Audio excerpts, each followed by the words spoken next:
Unless you have reached both male and female, until you have reached the age of understanding. If you reach the age of understanding and there's no one in your community that can show you the truth, do you get where I'm coming from with that? Then that community should be told to do something about it. Because you see, we come here every Sunday for the same reason, because it is an obligation on every Muslim to go and give da'wah, to call to the truth, the people who are not upon the truth. And if they do not do this, then they will be held accountable. It's an obligation for the Muslims, yes, that you go and do da'wah, you call towards the good and forbid what is evil. This is something which is, after the last messenger, this is the duty of every Muslim. Okay, and obviously you have to learn, you have to study, you have to acquire knowledge to do this. And this goes. So for what you have just said is something those Muslims are neglecting in the society. If they see that people are just going about doing whatever they feel like, whatever their desires, then something is gone wrong in the society. Yes? And that's why we say that it is upon the Muslims, every Muslim, yes, who has acquired knowledge, who has gained a certain age and certain understanding, to go and give da'wah, to call the people to the truth. And this is quite important. And that's the reason, you're very right. I think your question was a very good question, in the sense that the children just grow up, they never know about the deen. You know, many Muslims, they grow up in an environment where their parents haven't imparted any knowledge to them. And then when they actually go... culture, not their religion. That's really part And because of that lack, or that particular, that, I don't know if it's ignorance or it's basically you're completely someone who's they've been taught, isn't it? Is a neglect. It's a neglect of those particular parents who have neglected the children. So the children learn everything else except deen. Yeah. And then when they grow up and then they start, they start. Sorry, that's another point. Yes. How young? Because I was saying that there's like children at the age of 10. They go to mosque every day to read and recite the Quran. I don't think that's old enough to even have an understanding of the Quran, and I feel that's where the issue comes from as well. Because these kids are just reciting it with no understanding, and they're getting their only understanding from the teacher at the mosque. Yes. If that person isn't teaching correctly, their entire belief in their cult, their religion is incorrect. Do you get where I'm coming from? No, but how do you know? At a certain age to have an understanding. You know, my son. Yes, he's under 10. And he goes and studies Arabic on the weekends when he has time. And his school teach him the Quran with the meaning. Okay. So this is something that we should not generalize. It depends which school you go to. Yes, I don't think there's any rule that you should send your children only to the school where they just basically just memorize the Quran and learn it. My madrasa where I went to, they would just recite. Yes. I totally understand. Yeah, but this is something that is not what Islam encourages, in the sense that, yes, you know, that if your teacher says that, okay, you memorize the Quran, yes, but then on a later date we are going to learn the meaning as well, then that is a holistic understanding of the Quran. Because the whole idea of the Quran is not just reciting it, but to understand the message of the Quran. Yeah, and to keep studying it. Yes. And people don't keep studying, and they're sending false messages because their actions go against Islam, and that's where that's like people like me that have these questions, because the people that are calling themselves a Muslim are not leading their life in the way of Islam. Yeah, that's the, ignorance, unfortunately, is something that has plagued our societies and our communities. Yes, and that is the reason you see racism, you see this this division between different different families, because of they come from a certain caste or whatever it is. You see what I mean? We had that all. Yeah, I know. This is all down to because they haven't learned the religion and the deen properly. Because if that was the case, then you would use not only your reason, your rationality, but you would use your religion to correct the people who have basically misconstrued the religion and made it into some sort of a culture club. This is not what Islam is about. Islam is about respecting you as an individual based on your own self as a person, rather than you of a particular color or you of a particular culture. Yes, and this has always been the message of the Quran. Look at Hajj. You know, Hajj is one of the most beautiful things that anyone can see. You want to give it to her? Give it to the mic. Give it to her. Yeah, she'll put it on herself. That's fine. Just put it in the corner, that'll be fine. Yeah. Just so we can hear you better. You come when the party's over. It's okay. Let me take the little one out. Then you say that, and I just saw a gentleman that was here before you. There was two Muslim guys, and because one's a Shia and the other's a Sunni, he said they wouldn't say salam. Yeah. So where's is the brotherhood and the divides?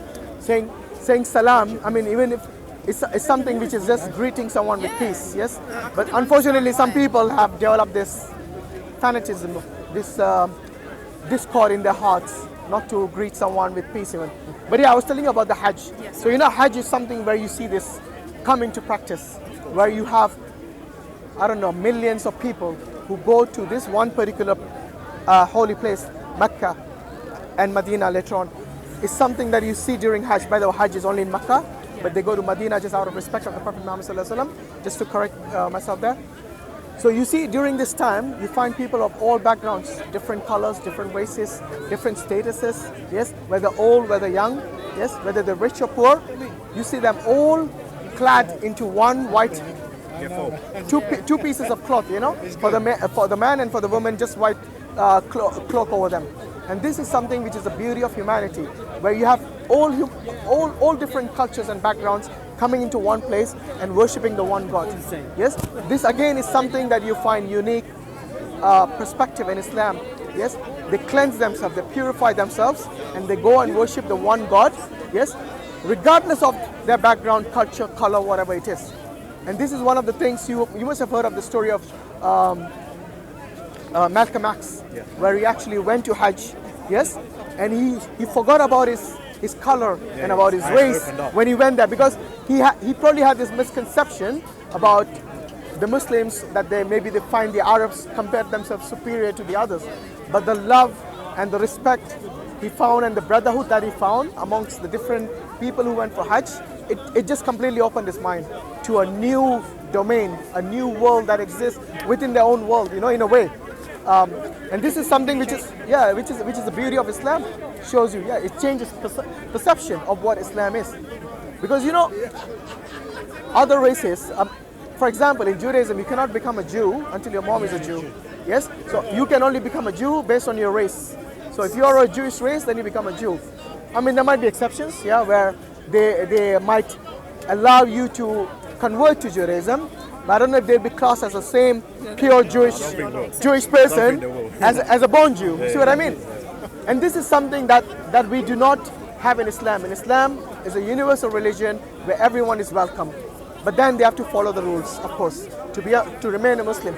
You see, Islam is not something that you follow your desires. You follow your Lord, your God, who has commanded you to make the best of your life as an individual, and you in your community, to give you the best options available as a human being. So for example, many people drink alcohol, many people smoke, many people do drugs, many people gamble. Islam has nipped all this in the bud and said, no, all that is forbidden. Because many people, they think that they can drink alcohol and they can control the amount they drink. Yes, they're quite capable of that because they are logical, rational people. So guess what? All the people who ended up in Alcoholic Anonymous, yes, they all said that at one point in time. And guess what? They all became alcoholics at one time. I'm not saying everyone is going to end up like that. However, alcohol causes harm to your body. That is certain.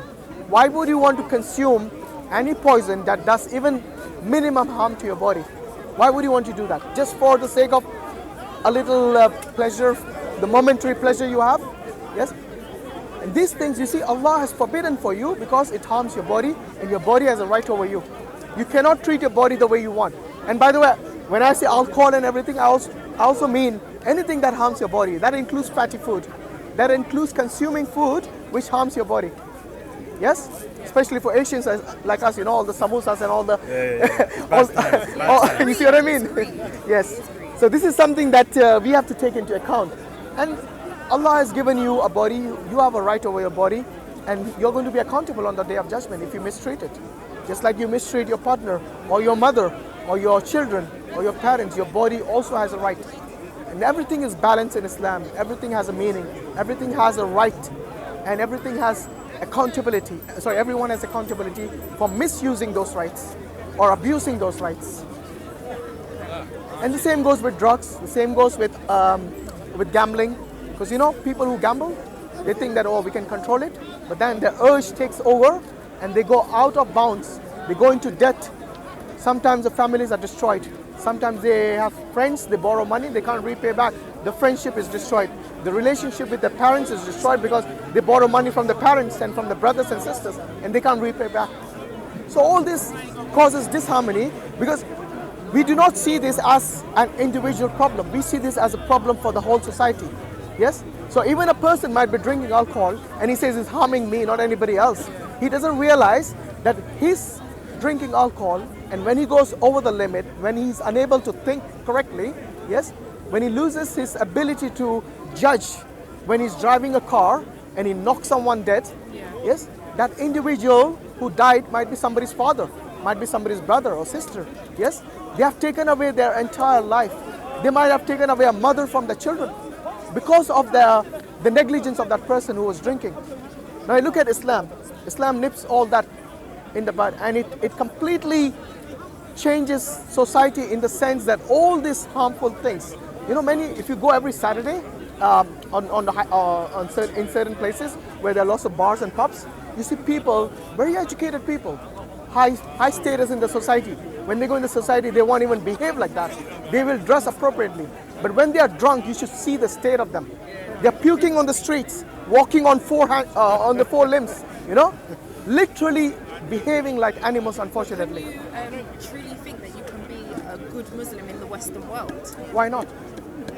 Even walking down the street, you hear music, things on TV. Our children are being. You can always switch off the TV. You can move away from where they're playing music. You know, these things are. Actually, get through the door sometimes in these big corporate companies. Yeah. If you walk through the door of a hijab, as much as they say that they're not gonna. Not you can take them to court for discrimination. Trust me. Yeah. You can do this in They this country. They won't tell you it's for that. But you see, understand? They won't write in paper. Yeah, no, you're absolutely right. There is discrimination based on religion, okay, based on race as well, based on gender as well. Yes. So what happens? You stop becoming a woman. What happens then? I'm going to act like a man now? No, you don't. You live within the bounds of the law, and then if there is a law which says that if they discriminate you, then you go to the court and you take your case there. You do it in a legal way.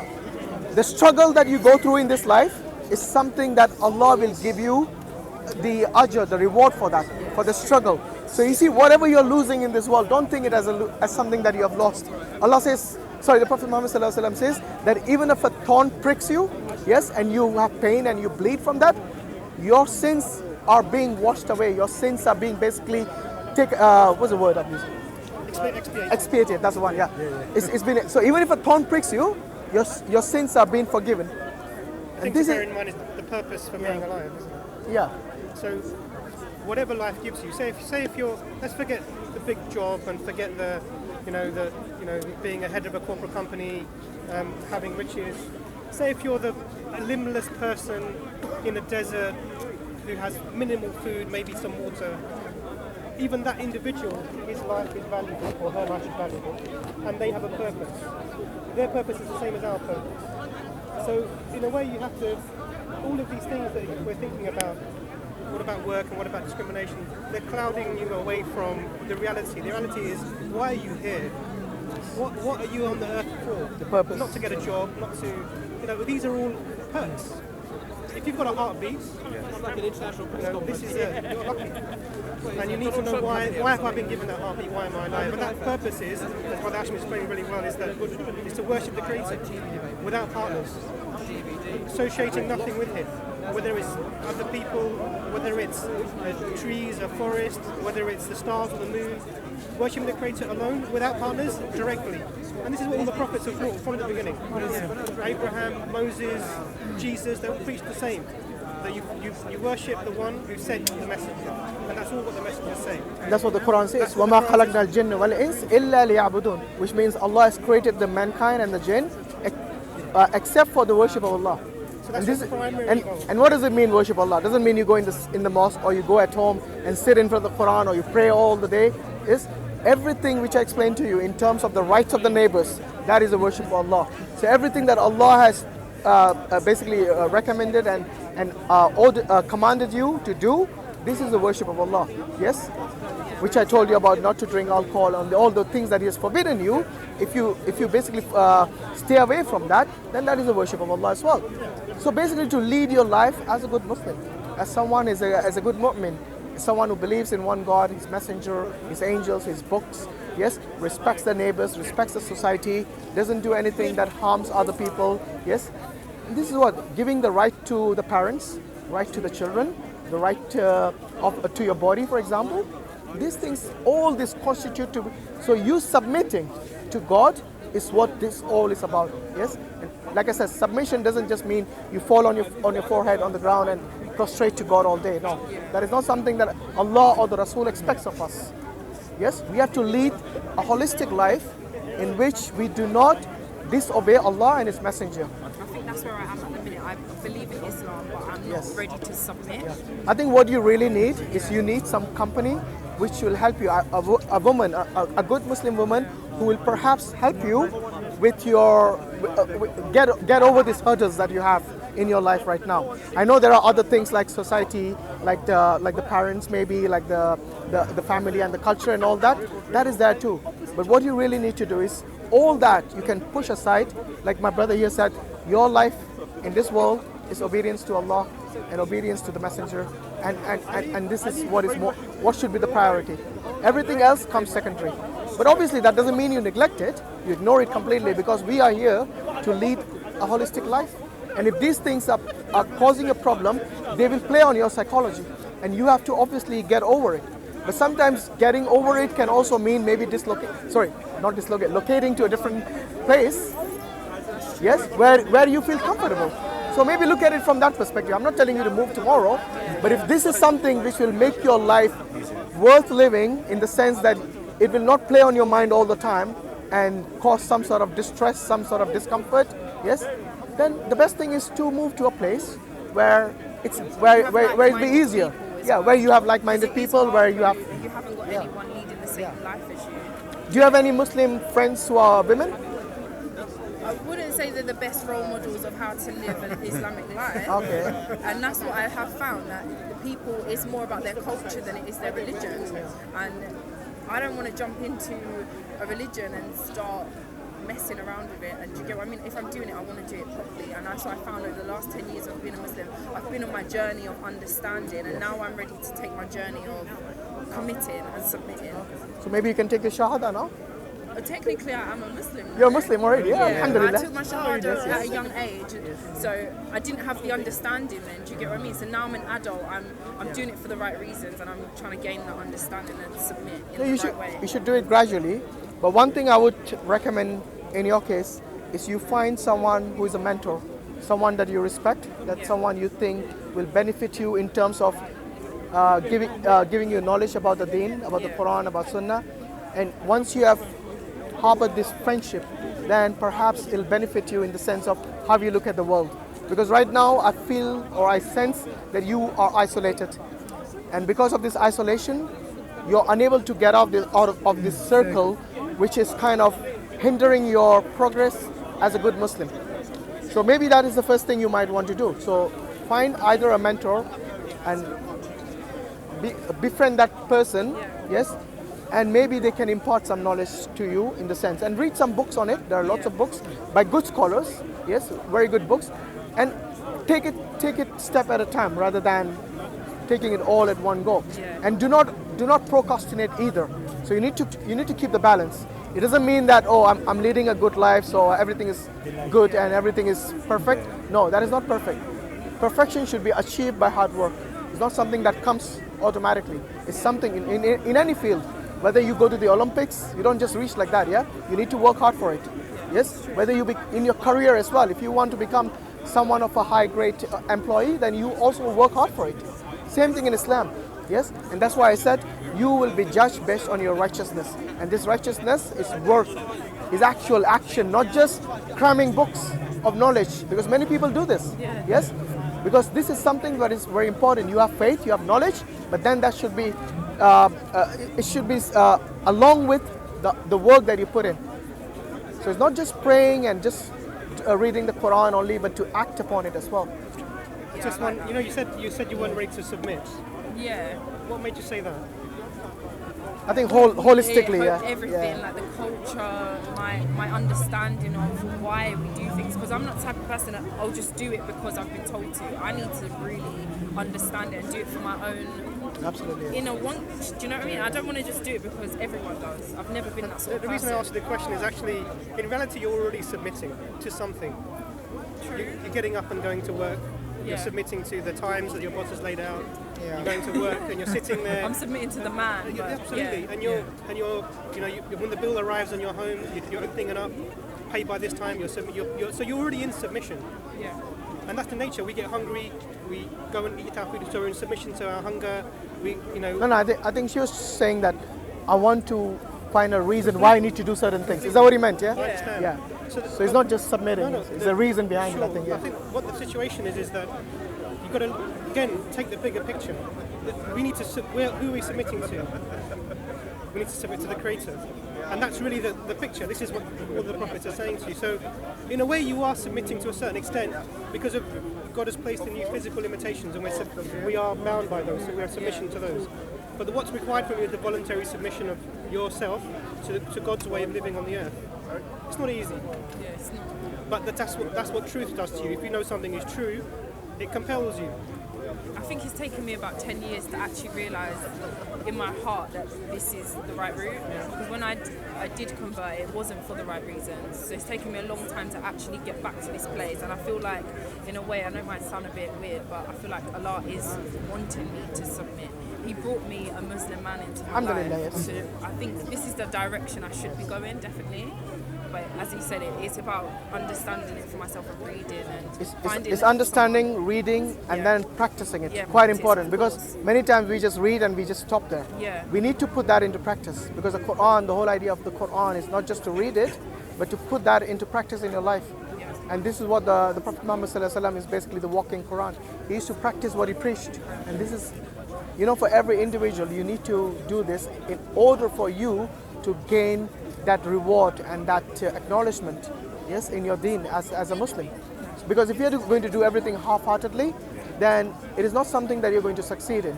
The same thing goes with your career. If you're going to do your work, I just go from 9 to 5 and that's it, I don't care about how much effort I put into work. The people who are in charge, they will notice this and they will fire you one day because they know that you're not here for the reason that you have been employed. And the same reason or the same analogy can be put into practice with regards to you becoming a Muslim, because once you have submitted, then there is obviously some, there is a certain responsibility for you as an individual, yes. And that's what I'm saying. Take it a step at a time, because when you have your birthday or whatever, when you bake a cake, you don't eat it all in one go. You eat it piece by piece. Yes. Yeah. Yeah. Well, if you do, you know what the consequences. Yes? Exactly true, So you don't want to fall sick, and I mean in this case spiritually sick. Yeah. So you want to take it a step at a time, but do it. That's very important for you to do it. Do not go about. Look, if you're going to live your life based on what other people think and what other people do and what other people say about you, whether in front of you or behind you, your life is never going to progress anyway. Sometimes you just have to ignore all those negative things and take the step forward towards the positive things, which you can spend time. So for example, if somebody is always telling you bad things, not all the negative things, why befriend that person? Yes, move away from that person and go to a person who tells you good things, who keeps good relationships for you. If someone is always talking behind other people and always basically backbiting other people, and they come, how do you know that person is not backbiting about you to other people as well? So I would distance myself from such kind of people, because backbiting is one of the major sins in Islam, and that goes to both men and women. It says in the Quran is akin to basically eating the flesh of your brother, literally being cannibalizing your brothers. Yes, to that extent, because gossip is gossiping behind someone's back. It doesn't mean that some people will say, oh, but it is true. What I told about that person is true. But that is not what gossiping is. Gossiping is basically, it is true, but if you told in front of that person will be hurt and he will feel bad. Yeah. That is what gossiping is all about. Yes, backbiting. Yeah. And this is what it is. If you're telling something which is not true, then that is basically it's a slander, yeah. And the slander is obviously wrong, but then backbiting is also wrong. So, and the same goes with anything that harms other people. You see, this is harming by words. You're not even by action, and that is something prohibited in Islam as well. So, yeah, if you follow Islam correctly, based on what Allah and His Messenger said, it's not something that is difficult. It's very easy, trust me. Yes, the sisters who are having difficulty wearing a hijab, initially, once they get over that, then it becomes easy for them. They find respect in the community. The other people look at them and judge them in a different way than they were before. Yes, it's not easy, trust me. And the same goes with men. Many men do not grow beards. Yes, because they feel that they will be judged somehow. Yeah, today I know it's become a trend. Becoming hipsters and all that. Yeah, that's a different thing. So maybe one day when it becomes a trend for the hijab, it becomes fashion, then all the sisters who are not hijabis, they'll become muhajjibas one day. You know, so don't wait for the fashion. Do it for the sake of Allah, because that is where the great reward is. Yes, because what you're doing here, if you do it for the fashion, you're pleasing others other than Allah. What is the true reward for? Pleasing Allah. I'll give you an example about charity. There are many institutes, many individuals out there, many organizations who give a lot of charity, but then they do it in the full view of the media. Yes, every single credit should go to them. So even every bag that they have donated, they have written their name and their organization's name on it to make sure that whoever sees that knows where it came from. And there are other people, when they give, their left hand doesn't know when they give with the right hand. Yes, their parents don't know, their children don't know, their partners don't know. Yes, they just give it, and they said, please don't tell who gave it. Say a Muslim brother gave it or Muslim sister gave it, anonymously. And this is one of the greatest rewards you can have, because what it does, it quashes your vanity. Because many people, they do it to show off. Yes, and this is where your ego and your vanity comes in. Yes, Allah will reward the person who gives maybe £1, who gives it with sincerity. He'll give them a reward bigger than mountains, on the day of judgment in terms of reward. And somebody who might have donated millions of pounds, yes, but they did it just for vanity, just to show off, not for the pleasure of Allah, or basically to really feed those destitute people, then that person will get the reward maybe worse than just giving even £1, or even worse. Yes, maybe nothing. So at the end of the day, everything is based on your intention, your niyyah. That's why the first hadith in Bukhari, Al-Bukhari is إِنَّمَا الْأَعْمَالَ مِنْ نِيَّةٍ, that you basically act upon your intentions. Every act of yours should be based upon your intentions, and the intention is a good intention, not to harm someone or not to show off. So everything, like I said, in Islam, if you look at it, you analyze anything, even though it might seem very harsh to you, it might seem something quite difficult for you, you'll find benefit in it. Yes, for example, telling the truth. Yes, sometimes it might harm you if you tell a truth. Yes, but then we realize that because you told that truth, it saved you from another harm which might have been greater. You see what I mean? So even things like that you might consider to be insignificant, but you will only realize the significance at a later date. And today we find, especially like you said, is it easy in the West to practice a religion? It is easy, and it is also difficult. I'm not saying it's completely easy. Yes, because I think there's a hadith, a Sahih hadith, a narration where he said that there will come a time when obeying and abiding by your faith, it is as if you have handled a hot charcoal in your hand. It'll become as difficult as that. So that's why we have to balance our life, and try our best, to the best of our abilities, to worship and obey Allah and His Messenger. And this will, inshallah, on the day of judgment, on the day of Qiyamah, Allah will judge you based on your ability. Because Allah says also in the Quran, He doesn't test you beyond your scope. Yes? And this is something which is true in any situation. If something that is beyond you, yes, don't try to do it, because Allah will not judge you based on that. Yes? So inshallah, try your best, both of you. It's very nice speaking to you. What's your name, brother? Ali. Ali? Nice meeting you. What's your name? Hashim. Yes. This will be on YouTube. So if you guys want to watch it, inshallah, watch it, and maybe you can. I said to him, no, my luck, I'll end up on all the videos today. You guys are from London, aren't you? Yeah. So if you got any questions, like if you can't find in your local masjid or local mosque, you're more than welcome to come here. There are brothers more knowledgeable than me. MashaAllah, my brother Dr. Imran here, and other brothers, alhamdulillah. And we'll be more than glad to answer your questions. Yes? Try your best. What you said was really important, which was the Prophet said that if you want to see a person what you're like, look at your friends. So Yeah, my mum having always said that. having the right people around you, Brother said, really important. It rubs So- on you. So find a good sister you can talk to, get information from. Otherwise, brothers are here. Come and ask us. Thank you. Good company, inshallah. Thank you. All right, assalamu alaikum. Take care, inshallah.